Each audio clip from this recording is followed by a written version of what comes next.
doing your business over and over again, yeah, there's the excitement of, well, we just got a big deal, we got this and this. But if it's so exciting and so amazing that you have to be there 24/7, well, how do you get free? When John Burley talks money, we listen. He's literally taught more than 1,000 people how to buy 100 properties each. Money Secrets of the Rich is the book. He's the real estate king. I got to work a lot with Zig Ziglar. And, my favorite Zigism, as it were, is if you help enough other people get what they want, you'll get everything you want. How you raise capital, how you buy real estate, the mindset it takes to become rich, all of these from John Burley. So, John, most of my listeners are working on success for themselves. How do you define success? Man, that's a great question, Brad. And it's actually one I think you and I first discussed over 30 years ago in Hawaii when we first met. My son, who's now been doing acquisitions for 12 years with the company, was literally just crawling. I think to me, success was the idea that on the money side first, is that I would build up assets that would provide cash flow. In the old days, we called it mailbox money. And the idea was that more money would be coming in per month for decades and decades and decades beyond any level of spending that I could imagine. And that would then give you the capability. It's an old classic, but it's one you and I both enjoyed, was, the idea that you can do whatever you want, whenever you want, with whoever you want, without having to give thought to the money. I mean, we're still intelligent about the money, but the idea is like, hey, let's go to Europe for 2 weeks on a whim, and you book it and you go. You don't have to be a slave. And so I really shifted from what most people taught and what most people do. And all I wanted from the very get-go, I formed a private equity company in '89 and after I came out of securities. And the sole purpose was to create cash flow, nothing else, just income streams. And, then did hundreds and hundreds and then thousands and thousands of properties. So it just built up massive income streams that just come in every month. I mean, and there's still some morning, Brad, and Sherry and I are up at our mountain home that we still have several times a year where it's just like, almost like, hey, honey, pinch me. Is this real? I mean, how did this happen? How did we get all this? Well, yeah, thousands of pieces of real estate later, purchased acquisitions. That's how it happened. I mean, it didn't happen by magic. You actually had to buy them. You actually had to have tenants. You actually had to. We'll get to all of that in a moment, how to do that. Where do you feel like, because a lot of people are still trying to work out, is success for me? Because there's a price to pay for success. Where do you think you chose success to be your performance standard? Well, I think you said the optimum word right there, Brad, and it's choice. And it's something I know that you teach a lot of. You and I are both big proponents of, look, this is a choice. No one's a victim. No one's entitled. No one just gets magic success. And we'd be hard pressed to find anybody who out of nowhere did one big deal, made a bunch of money, and kept it. We both know a lot of guys who made money on a big deal, but it got pissed away really, really fast. And so what I look at is when I look at success, is the first thing is making that choice, and then understanding it's a process. I mean, it's like anything else. You're going to have failure out of the gates.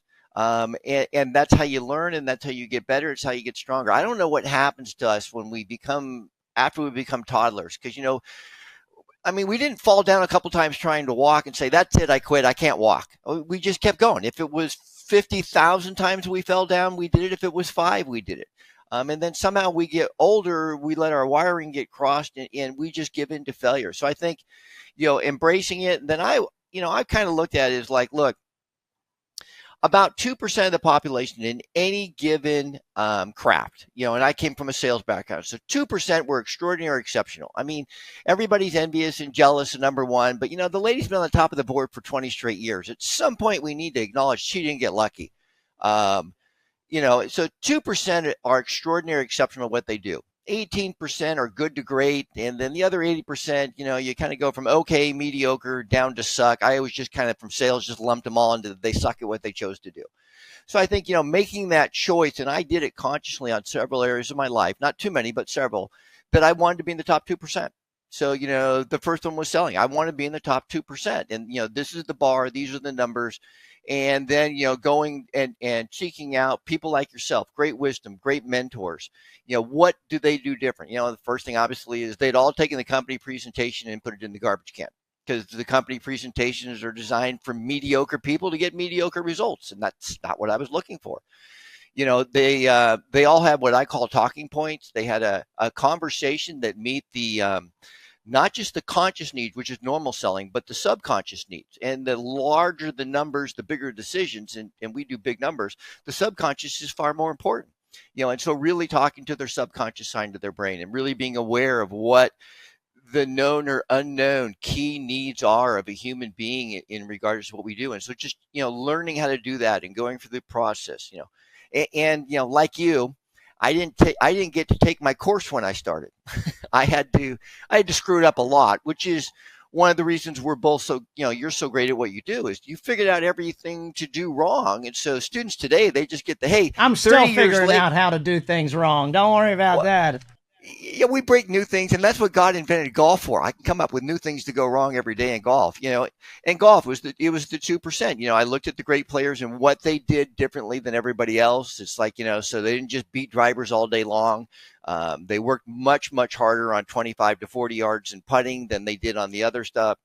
Also, at the end of the day, the guys that went on that I played with that played tour and greatness, when it got 5 or 6 o'clock, they weren't heading into the bar to play cards and hang out with the guys. They were out there under a light on the end of the driving range, beating balls till 9 or 10 o'clock, doing what greatness takes. When you look at success, and I want to maybe use our kids as a thing, you at some point had to choose success, right? Because you didn't come from success. What do you think is the advantage or disadvantage for your kids and maybe my kids that they come from a family of success? Boy, great question. And, I've really gotten some amazing insights in the last decade. We've been blessed, which is a nice way of saying we worked really, really hard for decades.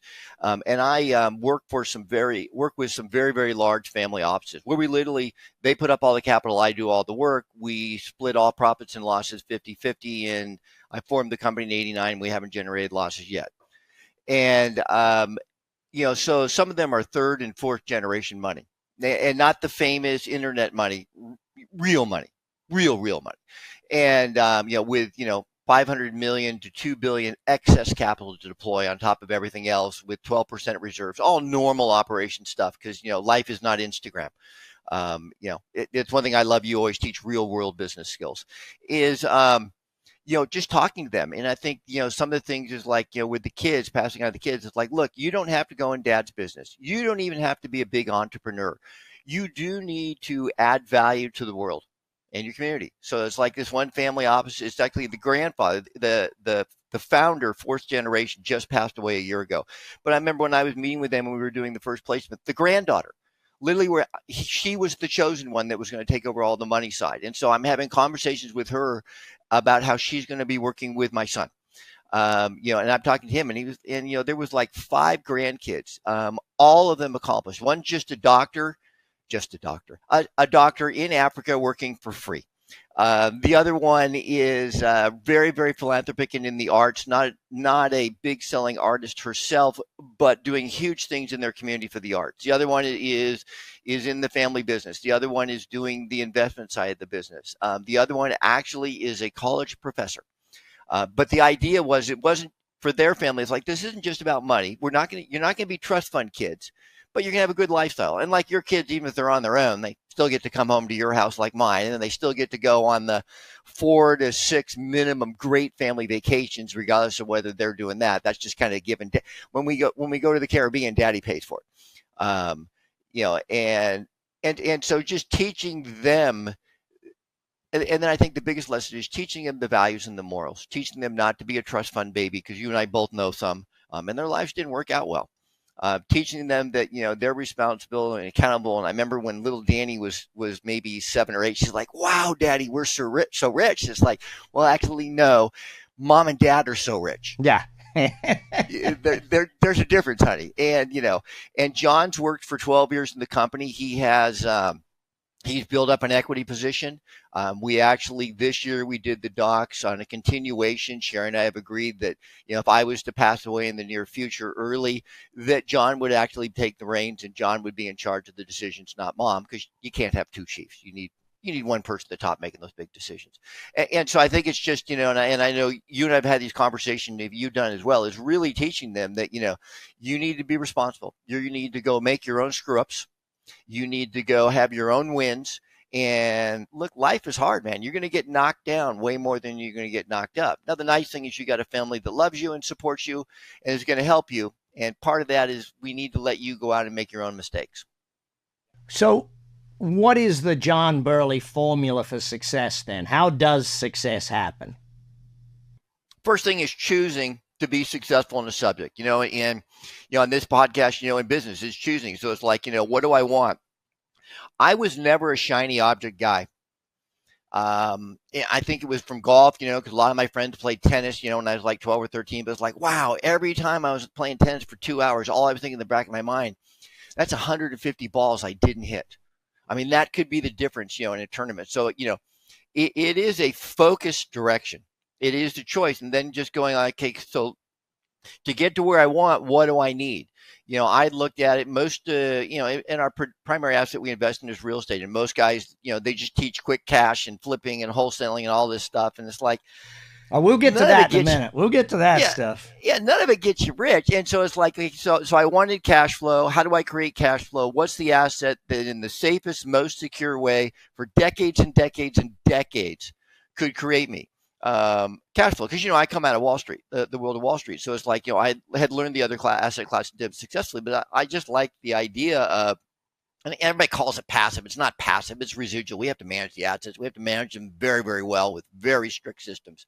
Is just creating that residual income, and then not doing the shiny object syndrome. I've got 100 houses. Now I need to figure out how to do this or do this. Like, no, I'm just going to do this over and over and over again. And, after about 2 years and like 300 houses, it's like, okay, we've just about figured out everything not to do.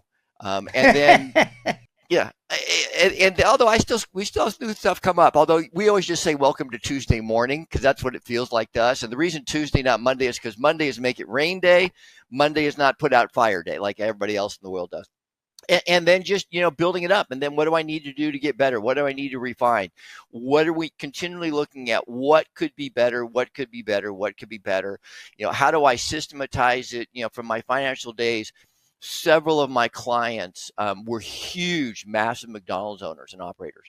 And, their idea was, and I went on several trips with them, that literally the entire senior and middle management team could leave for a week. No client would know. No vendor would know. Nothing would know. So the idea was literally that a guy flipping burgers could run the operation, not forever. And, and this isn't, one of these seminar land things where it's like, oh yeah, my business is better when I'm not there. Well, then you're not a very good business owner. However, we know a couple guys who literally their businesses are better if they're not there.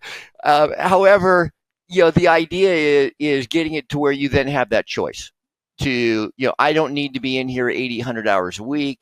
I think also that you were at the tail end of that generation. For me, I came from a little town, Brad. It's 25,000 people. My family knew of 3 decamillionaires. And, the first thing that they all did is they all had for 20 to 40 years worked 80 to 100 hours a week without exception. The next thing is they were the owner. They took the risk.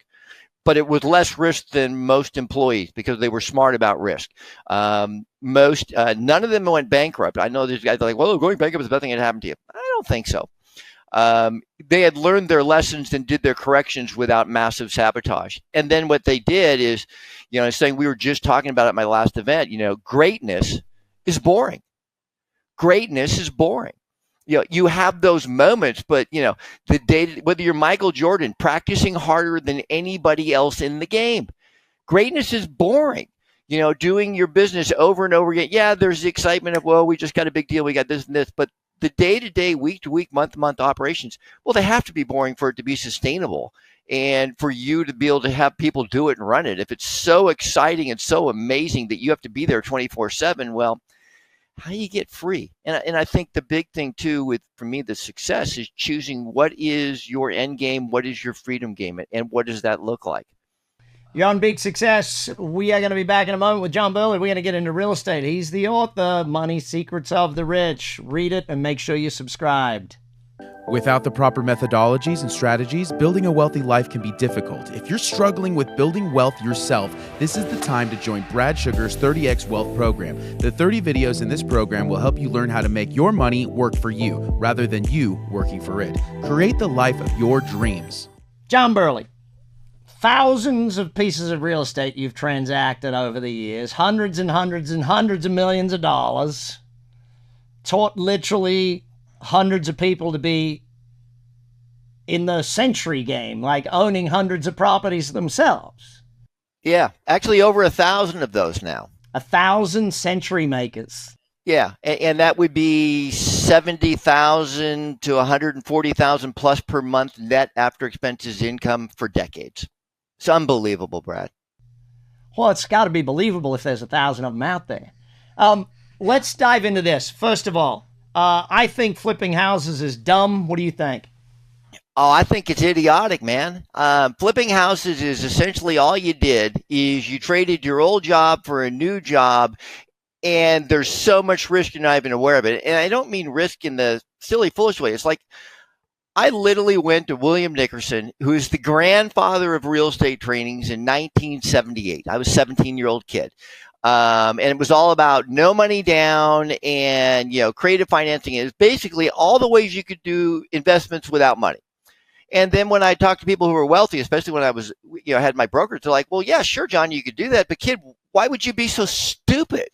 Why don't you just have the money? Because real estate is incredibly easy when you have the money, and it's not your money. So I just looked at that model was so archaic, so medieval, and so broken. And what's so sad, Brad, in 2024, they are literally verbatim teaching exactly word for word Nickerson stuff.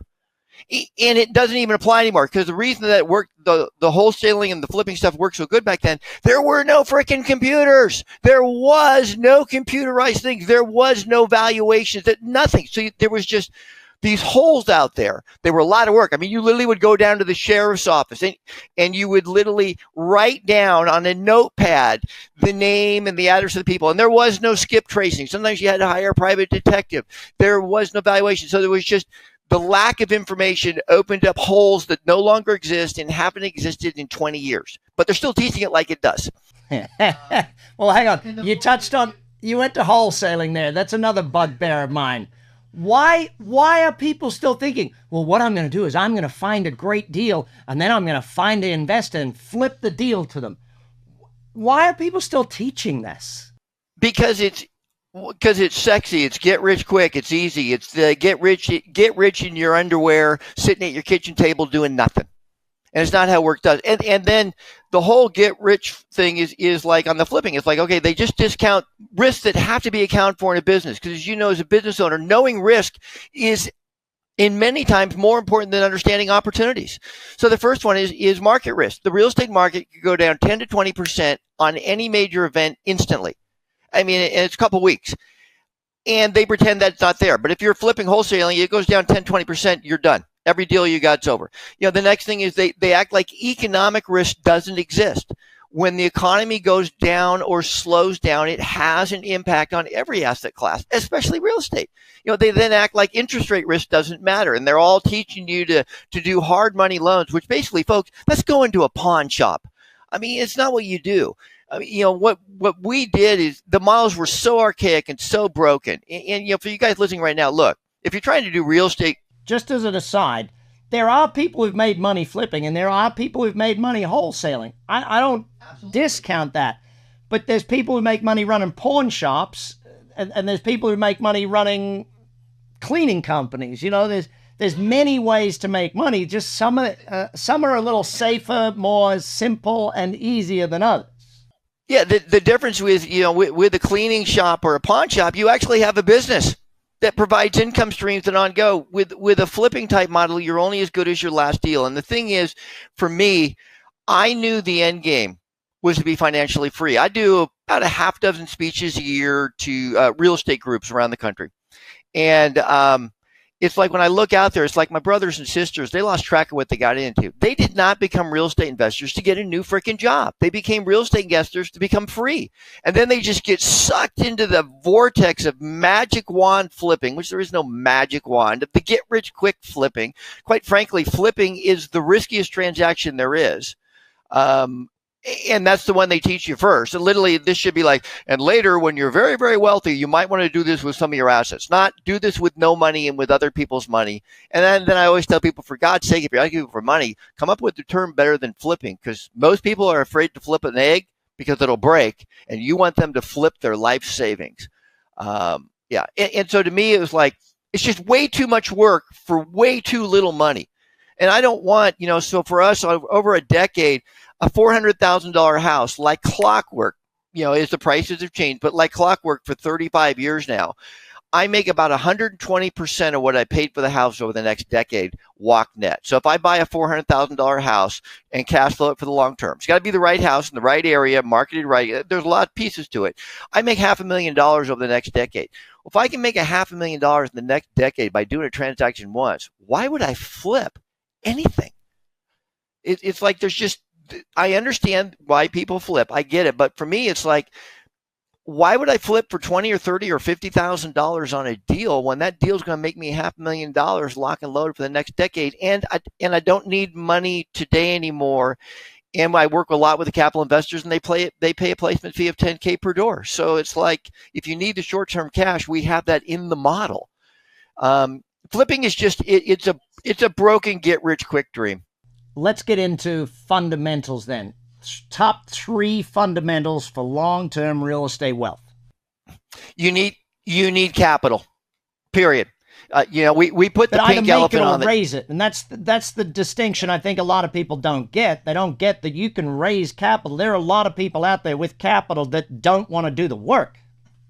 Yeah. So as you know, Brad, I came out of Wall Street. I am the first guy who did a for-profit private equity fund that did single-family home portfolio. I'm the first guy that did it. Everybody said it wouldn't work, but almost all of them were fee-based. So they made their money on fees, and the residential was too much work if you were fee-based. And then the other thing I just did is like, wow, everybody else has played this so small ball because no one did single-family, and single-family made a higher cap rate. I'm not in love with single-family homes. I couldn't care at all about my capital investments. They simply make more money properly management than the multi-units. We own multi-units, we own commercial, we own all of that. But a portfolio of single-family home run properly simply makes more money. And there are some better tax benefits that are available for sub-4 units than there are for the commercial and the bigger.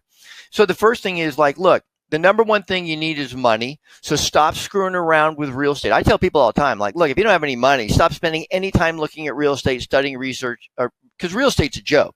Everybody right now listening, if you came to one of my courses, you learned how to raise money, you did what you're told, a normal expectation would be 30 to 90 days minimum out. You'd have $1 million in cash. If you had $1 million in cash, you could buy real estate easy peasy all day long.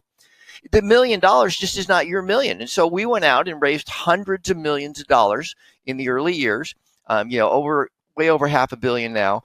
And just put it into long-term placements. And almost all of my capital investors, and we've had over the years, from my security side and the real estate side, I've had over 1,000 clients who were deca millionaires to billionaires.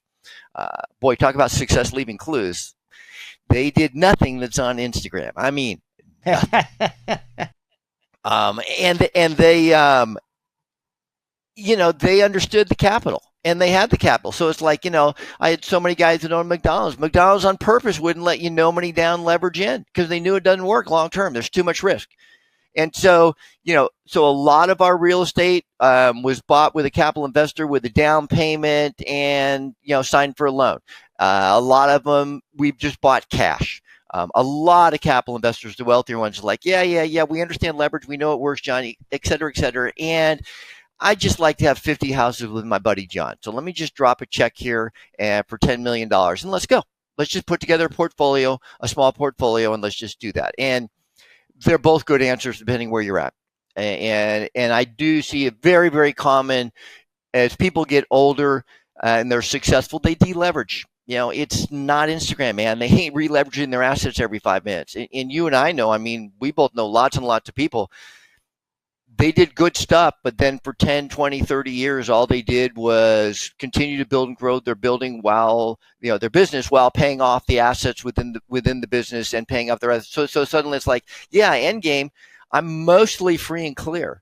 Well, hey there, and thanks for listening. I've noticed that 78% of you are brand new, which means you haven't hit the subscribe button yet. By subscribing, you help us bring on even better guests, better quality content, and serve you better with even more podcasts. So please hit that subscribe button. It only takes a second. It makes a huge difference. If you support us, we're going to support your success and help you achieve big success together. My bankers are a lot less happy today than they used to be when I borrowed a lot of money and did that. It was like, nope, sorry. We don't need to borrow anymore. We were good. So yeah, and my background, I pick up the phone and I raise. If I need more capital, I don't go borrow. I don't kill the golden goose. Hang on. Let's take a break, and then we're going to come back and look at that. How do we raise capital a John Burley way? See you in a minute. With over 40 years of investing experience, several thousand completed real estate deals, and over $600 million raised, John Burley has the perfect mix of street-savvy knowledge and sound investing principles. To learn more about John Burley, please visit johnburley.com. And we're back. Subscribers, make sure you are, and turn on the bell if you got it. John, raising capital. I remember years ago you had the two S words that were the primary thing that I had to learn to make sure I raised capital. Why are they the most important, and are they still as the most important today, 20 years after you taught it to me? Way more. So the two S words are safety and security. When you're middle-class regular person, you want to make 25, 50, 100%. You want to get rich. You want to make a billion% rate of return. And that's all good because you have nothing to lose. I work with, and have graduated up. I started out with friends and family. Hey, in the early days, look, if you were a friend and you could sign for 3 loans, congratulations, we were partners. Those obviously small partners were the biggest problems later. Then we did a lot of what they coined country club money out of Wall Street in those days, which back then was 500,000 to 2 million, think 2 million, 5 million today. Then I moved into more, they call it family office, although a lot of it's not a family, is the more affluent, $5 to $20 million placements. The more money somebody has, the more money they're worried about losing. And that's just a fact. And I meet all kinds of people that would be decamillionaires, 20 million, 50 million net worth, who literally in January of 11, when they pulled out of the stock market after having lost a third to 40% of everything they owned, they never got back in. The money's just literally been rotting in cash. They know they should be get in. They know they should be good stewards. They, on a conscious level, can't figure out how to deploy. And most of them aren't even aware. It's like, dude, it's been 13 years. And it's just kind of like that long. And so the safety and security, we do talking points. There's 7 of them. If I can do a plug, you can go to johnburley.com. There's a free download on it. And what we do is we focus on their subconscious needs more than their conscious. Because if they knew so like if it was 2004 and you had money, your money was deployed. It may have been really bad investments, but it was deployed. Where, from 2012 literally to today, it's still over 90%. Massive amounts of capital non-deployed. And I think a lot of wealthy people, look, they do have that 8 to 12% range seems to be the predominant cash reserves of people who are 50 plus who are very, very wealthy. That's a combination of, hey, I've been around in 1987s and 2008's happened and will happen again. And a combination of opportunity. So part of it is reserves, part of it's opportunity. Because it's like, hey, if I have $12 million sitting here and a $10 million deal comes up, I can deploy yesterday.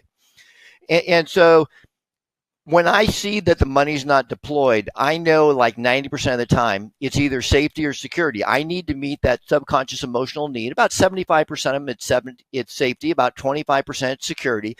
But if I can meet that emotional need internally of safety or security, I have a very, very high chance of placement as long as I don't go into a dog and pony, real estate seminar. Cause I swear to God, some people out there trying to get people to invest in it. It would be like if I'd been a stockbroker. It's like, look, I know you want to buy Apple stock, Brad, but until you learn how to build an Apple Watch, I can't place your order. Because they want to teach them everything about everything always. And it's like most people don't want to know anything at all. Most people just want to know, hey, this is safe, this is secure. Those are the predominant things. We then do, our next thing is long term, because most of my clients want long term, not short term. They want cash flow. God bless Robert Kiyosaki, our old friend, because he literally made cash flow a household word across the entire Western world and much of the rest of the world. And so they want the cash flow. I think at the end of the day, my capital investors just wanted the same thing I wanted, same thing you want, Brad. We wanted the choice. We're back to that word. We wanted the choice to be able to retire or ease off earlier and better than our current plan. And that's all my capital investors want. It's like, hey, I want to be able to retire. I was planning on retiring at 65 and getting a condo 2 blocks off the beach in the Caribbean. But I placed with John. I'm talking retiring at 64 and having a villa on the beach. The condo's great. The villa's better. They just want more and better. They want exactly what we wanted. And then, tax benefits, because the asset class I've chosen has more than anything else that's out there on a consistent basis. Rate of return, quite frankly, if you're out there and you're promising people 10, 20%, and you're trying to get $5 million, $10 million placement fee, and you're offering 10 or 20 or whatever, it's too high. It's not sustainable. They don't believe you. They think you're lying. And I've always been like, look, talk about 5 or 6 and then put 15 in the bank. You're a hero. You talk 15 and you put 14 in the bank, you're a crook. And then, we talk about the capital growth. I still don't use the word appreciation when I'm in America. If I'm in the English Commonwealth, I use appreciation, but here appreciation, if you're wealthy, there's too many subconscious negative connotations to, I got greedy, went for appreciation, and that's when I lost a bunch of money. And then I think just at the end of the day, there's these ludicrous statements made by Seminar Land. 90% of millionaires in America got rich on real estate. It's like, there's no basis for that. There's no fact.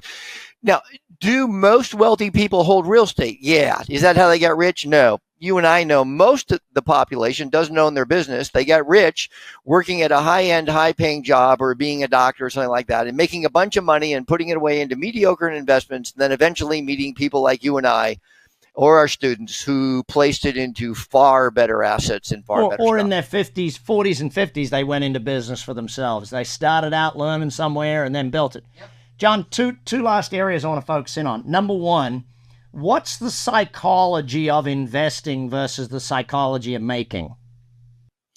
Great question. So the psychology of investing is I'm predominantly looking at being stewardship of the chosen asset class and spending, 15 years ago, I had spent over $1 million on private education, not schools, and really, really being a steward of the craft, not having the shiny object. I take my responsibilities, Brad, as a fiduciary, incredibly hard, especially because we're for profit.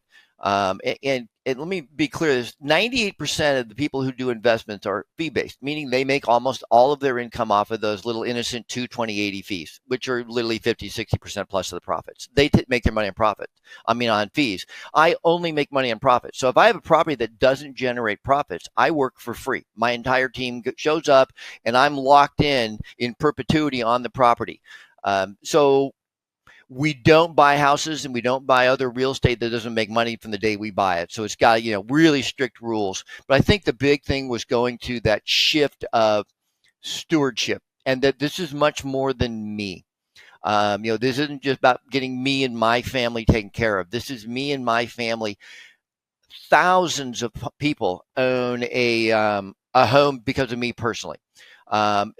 New Zealand, we flipped home ownership to such an extent that they almost banished owner financing, because in the 2000 census, 71% of Kiwis owned a home and they only wanted 58% to own. They wanted more control. Australia clamped down because we did, our students did hundreds of thousands of transactions there. So literally it's estimated that what we've done is provided home ownership to 1 million families. We're free and clear. And so taking on that stewardship, that really looking at this is way more than just me, and I can impact massive amount of lives around the world with my business, with my asset. Final question, John, best quote or best advice you ever got on the subject of success? Yeah, there are so many great ones, and your first thoughts is, wow, some Jim Rohn, some Napoleon Hills. I was blessed like you. I mean, I got to share some big stages. I'm about a decade older than you, so I was a little ahead. I got to work a lot with Zig Ziglar, and I just loved the man. To me, he was a shining beacon because he was authentic. Unlike so many of the people that we know, he literally was what you saw is what you got. He was the same guy on the stage and off the stage, which is a rare thing. And, my favorite Zigism, as it were, is if you help enough other people get what they want, you'll get everything you want. And I think that is a great way to be a steward. It's a great way to serve, and it's the only way, from my point of view, to end up with that big, massive win at the end for yourself and your family as well. You're on Big Success. We'll be back next week with more for your success.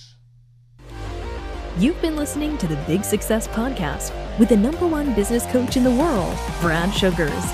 To learn more about how to achieve business and personal success, as well as how to level up or listen to past episodes, visit www.bradsugars.com.